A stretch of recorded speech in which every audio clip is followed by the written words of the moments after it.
Genesis chapter 15. After this, the word of the Lord came to Abram in a vision. Do not be afraid, Abram. I am your shield, your very great reward. But Abram said, Sovereign Lord, what can you give me since I remain childless? And the one who will inherit my estate is Eliezer of Damascus. And Abram said, You have given me no children, so a servant in my household will be my heir. Then the word of the Lord came to him. This man will not be your heir, but a son who is your own flesh and blood will be your heir. He took him outside and said, Look up at the sky and count the stars, if indeed you can count them. Then he said to him, So shall your offspring be. Abram believed the Lord, and he credited to him as righteousness. He also said to him, I am the Lord, who brought you out of Ur of the Chaldeans, to give you this land to take possession of it. But Abram said, Sovereign Lord, how can I know that I will gain possession of it? So the Lord said to him, Bring me a heifer, a goat, and a ram, each 3 years old, along with a dove and a young pigeon. Abram brought all these to him, cut them in two, and arranged the halves opposite each other. The birds, however, he did not cut in half. Then birds of prey came down on the carcasses, but Abram drove them away. As the sun was setting, Abram fell into a deep sleep, and a thick and dreadful darkness came over him. Then the Lord said to him, Know for certain that for 400 years your descendants will be strangers in a country not their own, and that they will be enslaved and ill-treated there. But I will punish the nation they serve as slaves, and afterward they will come out with great possessions. You, however, will go to your ancestors in peace and be buried at a good old age. In the 4th generation, your descendants will come back here, for the sin of the Amorites has not yet reached its full measure. When the sun had set and darkness had fallen, a smoking brazier with a blazing torch appeared and passed between the pieces.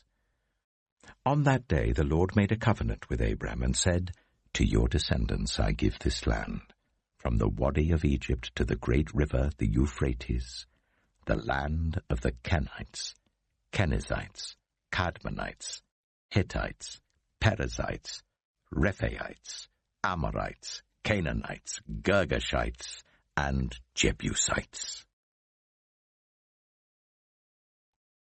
Genesis chapter 16. Now Sarai, Abram's wife, had borne him no children, but she had an Egyptian slave named Hagar. So she said to Abram, The Lord has kept me from having children. Go, sleep with my slave. Perhaps I can build a family through her. Abram agreed to what Sarai said. So after Abraham had been living in Canaan 10 years, Sarai, his wife, took her Egyptian slave Hagar and gave her to her husband to be his wife. He slept with Hagar, and she conceived. When she knew she was pregnant, she began to despise her mistress. Then Sarai said to Abram, You are responsible for the wrong I'm suffering. I put my slave in your arms, and now that she knows she is pregnant, she despises me. May the Lord judge between you and me. Your slave is in your hands, Abram said. Do with her whatever you think best.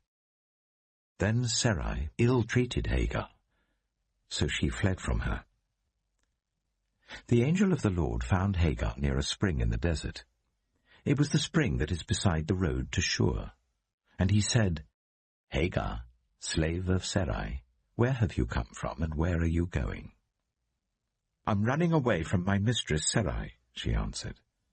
Then the angel of the Lord told her, Go back to your mistress and submit to her. The angel added, I will increase your descendants so much that they will be too numerous to count. The angel of the Lord also said to her, "You are now pregnant, and you will give birth to a son. You shall name him Ishmael, for the Lord has heard of your misery. He will be a wild donkey of a man. His hand will be against everyone, and everyone's hand against him, and he will live in hostility towards all his brothers." She gave this name to the Lord who spoke to her, "You are the God who sees me." For she said, "I have now seen the one who sees me." That is why the well was called Beer Lahai-roi. It is still there between Kadesh and Bered. So Hagar bore Abram a son, and Abram gave the name Ishmael to the son she had borne. Abram was 86 years old when Hagar bore him Ishmael. Genesis chapter 17.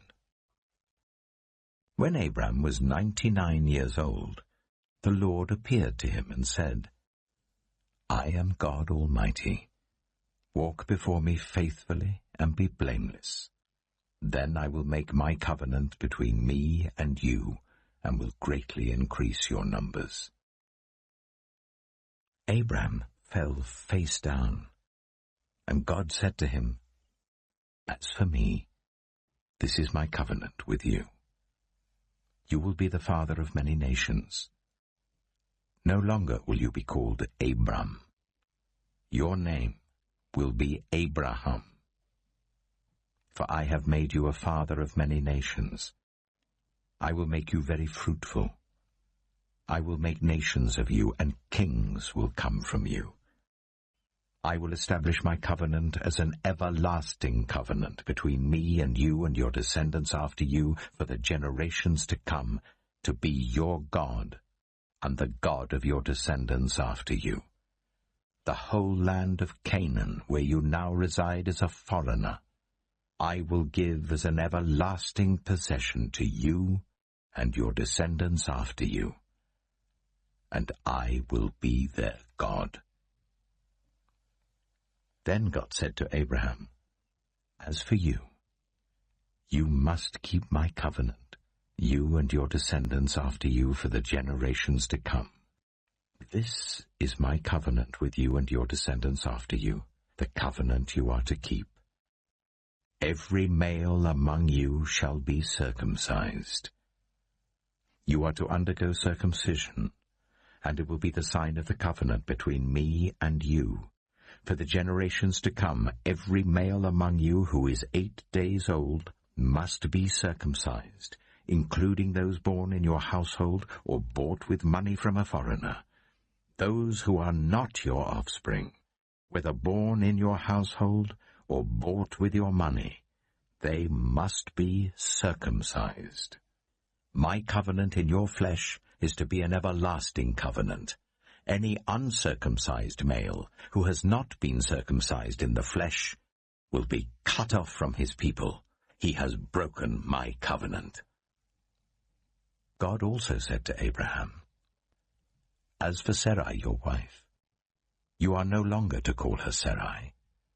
Her name will be Sarah. I will bless her and will surely give you a son by her.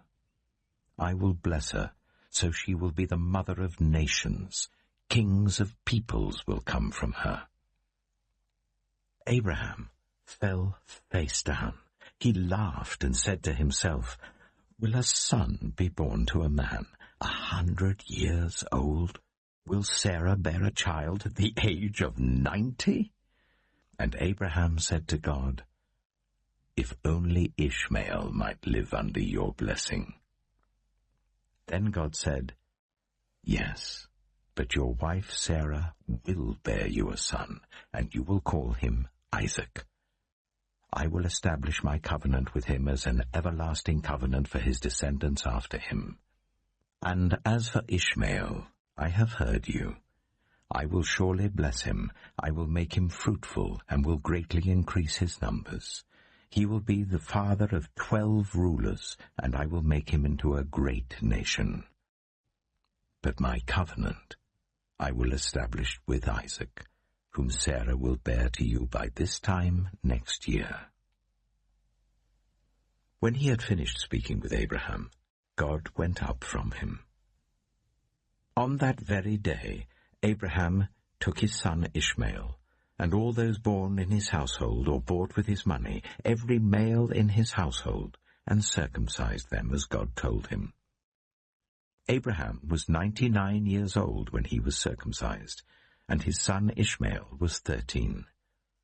Abraham and his son Ishmael were both circumcised on that very day, and every male in Abraham's household, including those born in his household or bought from a foreigner, was circumcised with him.